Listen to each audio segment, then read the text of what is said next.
Now you've got to acknowledge my innocence and believe I'm your friend, since you've heard and understood that the man who killed your father was trying to kill me. It looks that way, but tell me why you didn't take immediate action against his criminal acts, when your own safety and everything else seemed to call for it. Oh, for two main reasons, which may seem weak to you but strong to me. The queen, his mother, is devoted to him, and for better or worse, whichever it is, she is such a part of my life and soul that I cannot live apart from her any more than a planet from its orbit. The other reason why I cannot prosecute and arrest Hamlet is because the public loves him. In their affection, they overlook all his faults. Like magic, they convert them into virtues. So whatever I would say to him, about him, they would just use against me. And I've lost my noble father, and my sister's driven insane. My sister who once was, if I may praise her for what she once was and not what she is now, the most perfect girl I've ever lived with. But I'll get my revenge. Don't worry about that. You must not think that I'm so lazy and dull that I can't be severely threatened and think it's just a game. You'll hear more about my plans soon enough. I loved your father, and I loved myself, which should be enough too. What is it? What's the news? Letters, my lord, from Hamlet. This one is for your highness, and this one is for the queen. From Hamlet? Who delivered them? Sarah, my lord, also this thing. I didn't see them. Claudius gave them to me, and he got them from the one who delivered them. Ladies, I want you to hear these. Leave us alone now. High and mighty one, you know I've been set down and naked. You might say in your kingdom. Tomorrow I'll beg permission to look into your kingly eyes, at which point I'll tell you the story, after first apologizing of how I come back to Denmark so strangely and suddenly. Hamlet. What does this mean?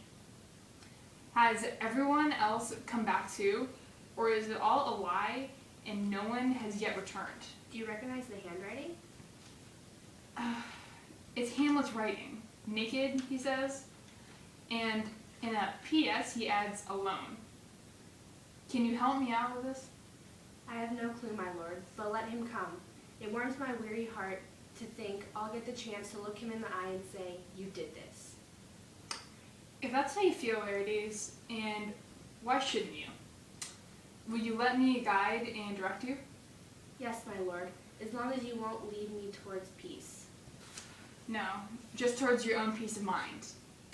If he's come back to Denmark without plans to continue on his trip, then I'll trick him into an undertaking, which I'm working out now.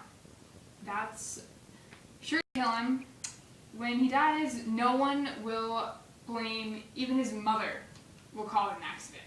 My lord, I'll let you make this decision. I only ask you let me in on your plans, the agent of his death. That'll be fine.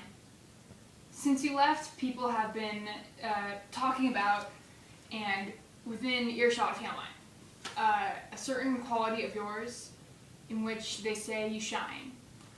All your talents and gifts didn't arouse as much envy from him as one quality did. Although to me, it's far from your best attribute. What quality is that, my lord? Trivial little ribbon on the cap of youth. Yet important one to me, since casual clothes suit the young, as business suits and overcoats are for the middle-aged. 2 months ago, I met a man from Normandy. I fought against the French and have seen how well they ride. But this man was a magician on horseback. It was as if he were part of the horse, so skillfully riding that even having seen him, I can hardly convince you of the tricks he did. He said he was from Normandy, you say? Yes, from Normandy. I bet it was Le Monde. Yes, that's the one. I know him well. He's his homeland jewels. He mentioned you to me, giving you such high remarks in fencing that he explained it would be a miracle if someone could match you. French fencers wouldn't be good enough for you, he said, since they don't have the right moves and skill. Hamlet was so jealous when he heard Lamon's report that he talked about nothing else but having you come over and play against him. Now this point is... What's the point, my lord? Laertes, did you, love your father? Or is your grief just an illusion, a mere painting of sorrow? How could you ask? Not that I suspect you didn't love your father, but I have seen it happen that as the days go by, time dampens the flame of love. The fire of love always burns itself out, and nothing stays the way it begins. Even a good thing can grow too big and die from how large it's become. We should do what we intend to do right when we intend it, since our intentions are subject to as many weakenings and delays as there are words in the dictionary and accidents in life. And then all our words and shoulds are nothing but hot air. Back to my point, Hamlet's coming back. What proof do you offer in action, not just words, that you're your father's son? I'll cut Hamlet's throat in church.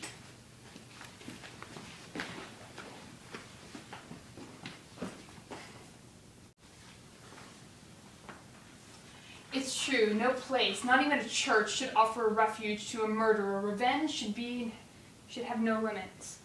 But Laertes, will you do this? Stay in your room. When Hamlet comes home, he'll learn you're here. I'll have people praise your excellence, and double the coat on the frame the Frenchman gave you.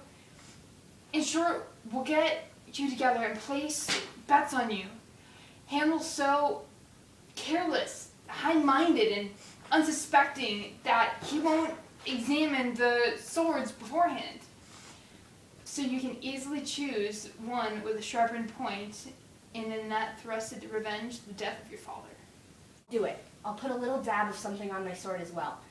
For a quake doctor, I bought some oil so poisonous that if you dip a knife into it, no medicine in the world can save a person who's scratched by it. Even if you graze his skin slightly, he's likely to die. Let's think about this and consider what time and what method will be most appropriate. If our plans were to fail and people found out about it, it would be better we have never tried. We should have a backup plan ready in case the first plan doesn't work. Let me think. We'll place bets on you and Hamlet. That's it. We'll place bets on you and Hamlet. When the two of you have gotten all sweaty and hot, keep jumping around a lot for that purpose. Hamlet will ask for some water, and I'll have the cup ready. And if by chance he escapes our poisoned sword tips, the drink will come. But wait, what's that sound? The bad news just keeps coming. One disaster after another. Laertes, your sister is drowned. Drowned? Oh, where?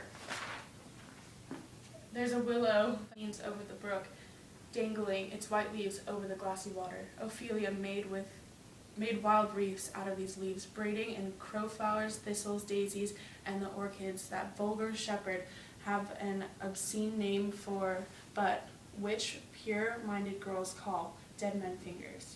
Climbing into the trees to hang the wreath of weeds on the hanging branches, she and her flowers fell into the gurgling brook.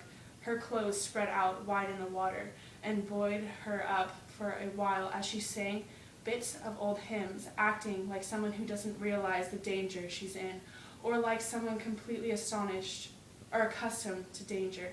But it was only a matter of time before her clothes, heavy with the water they observed, pulled the poor thing out of her song, down into the mud of the bottom of the brook. So she is drowned? She drowned. You've had too much water already, poor Ophelia, so I won't shed any watery tears for you. But crying is what humans do. We do what's in our nature, even if we are ashamed of it. After I stop crying, I'll be through acting like a woman. Goodbye, my lord. I have some fiery words I could speak now, but my foolish tears are drowning them out.